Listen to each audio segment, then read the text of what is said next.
খুবই সহজে কি একটা স্পার্ক প্লাগ ভাঙতে পারে, এরকম এই জায়গা থেকে অর্ধেক এটা ভেঙে গেছে। ভেঙে আমাদের এই হেডের সাথে এই জায়গায় হয়ে গেছে। এই জায়গায় কিছু অংশ নতুন ভাঙা আর কিছু এনজিকের ইরিডিয়াম প্লাগ। আসসালামু আলাইকুম রহমতুল্লাহ। বাইকার্স কেমন আছেন? মিন্টু অটো সার্ভিস সেন্টারের পক্ষ থেকে আন্তরিক শুভেচ্ছা ও অভিনন্দন। বাইকার্স এই সিভিটি কার গাড়িটি একটি প্রবলেম হয়েছে, সেটা হচ্ছে বাইকের স্পার্ক প্লাগটা যখনই খুলতে গেছে তখনই স্পার্ক প্লাগটা ভেঙে যায়। তা এই প্লাগটা ভেঙে যাওয়ার কারণটা কি আর কেন ভাই ভাঙলো?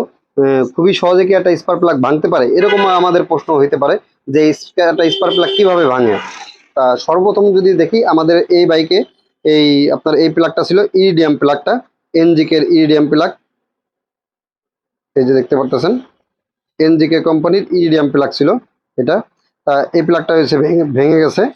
তা এই প্লাগটা আপনারা দেখতে পারতেছেন এই জায়গায় কিছু অংশ নতুন ভাঙা আর কিছু অংশ কিন্তু আপনার পুরাতন ভাঙা। আগে থেকে এই প্লাগটা কিন্তু অর্ধেক ভেঙেছিল, যখনই খুলতে গেছে তখনই বাদ বাকিটা ভেঙে গেছে। আসলে এটার কারণটা কি, ভাঙছে কেন, কি কিসের জন্য ভাঙছে, এটা পরে বলতেছি। আর এই প্লাগটা ভাঙছে আপনার এই যে দেখতে পাচ্ছেন, এটা হচ্ছে আপনার একটা পুরাতন প্লাগ আমাদের। তা এই প্লাগেরটা আপনার এই যে গোড়ার যে প্যাচটা আছে, এই প্যাচটা আপনার অর্ধেক ভেঙে আমাদের হেডের ভিতরে রয়ে গেছে। এই যে দেখতে পাচ্ছেন এই সাইডে প্যাচটা রয়ে গেছে, এই যে প্লাগের অংশটা এর সাথে হেডের সাথে রয়ে গেছে। এটা আরেকটা জিনিস শেয়ার করি, এটা হচ্ছে আমাদের আরেকটা প্লাগ ভাঙছে অন্য গাড়ির। এটা চায়না প্লাগ। চায়না প্লাগগুলো আমরা কখনোই লাগাবো না, একদম পাতলা হয় চায়না প্লাগগুলো। তাই চায়না প্লাগের আপনার এই যে যে জায়গাতে আমরা খুলি ওই গোড়ার থেকে ভাঙছে। আর এটা কিন্তু ভাঙছে আমাদের প্যাচের থেকে। এই যে এটা যদি ধরি, এটা ভাঙছে আমাদের এই প্যাচের অর্ধেকটা ভেঙে গেছে। আর এটা ভাঙছে আপনার এই যে এটা ভাঙছে আপনার এই যে প্যাচের এই জায়গার থেকে, এই জায়গার থেকে অর্ধেক এটা ভেঙে গেছে। ভেঙে আমাদের এই হেডের সাথে এই জায়গায় হয়ে গেছে।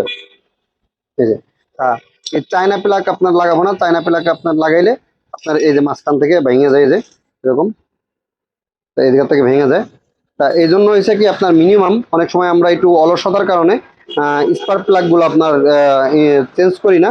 সেটা হয়েছে আপনার ভাবি যে স্পার্ক প্লাগটা চলতেছে চলুক, কিন্তু সেক্ষেত্রে দেখা যায় যে এরকম আপনার যে কোনো জিনিসের কিন্তু একটা টেম্পার আছে, যে এটা এতদিন পর্যন্ত চলবে। এই জন্য এই টেম্পারটা যখনই চলে গেছে তখনই কিন্তু আমাদের স্পার্ক প্লাগটা ভেঙে গেছে। এই জন্য আমাদের উচিত হবে স্পার্ক প্লাগ 8 থেকে 10,000 কিলোমিটারের ভিতরে পরিবর্তন করা। আর ইরিডিয়াম প্লাগ যদি আমরা লাগাই তাহলে 15 থেকে 20,000 কিলোমিটারের ভিতরে আমরা পরিবর্তন করে নিব ইনশাআল্লাহ। না, বর্তমানে আমাদের বাংলাদেশে যে ফুয়েলের যে অবস্থা, সেজন্য প্লাগটা বেশি দিন টেকসই হয় না। দ্বিতীয়ত বর্তমানে যে আপনার ওয়েদার, আমাদের প্রচুর পরিমাণে ইঞ্জিন হিট হয়। হিট হয়ে যেতে কিন্তু আপনার এই টেম্পারটা খুবই দ্রুত চলে যায়। এই জন্য আমরা এইদিকে লক্ষ্য রাখবো, যাতে আমরা কোনো সময় আপনার রাস্তার মাঝখানে যে ভোগান্তির শিকার না হই। তো বাইকার্স আজকের ব্লগটা এখানে শেষ করছি। বরাবরের মতো যেটা বলে থাকে, হাইওয়েতে বাইক রাইড করার সময় সেফটি গার্ড পরে রাইড করুন, ভালো মানের একটা সাটিসফাই হেলমেট ইউজ করুন। নিজে ভালো থাকুন, পরিবারকে ভালো রাখুন।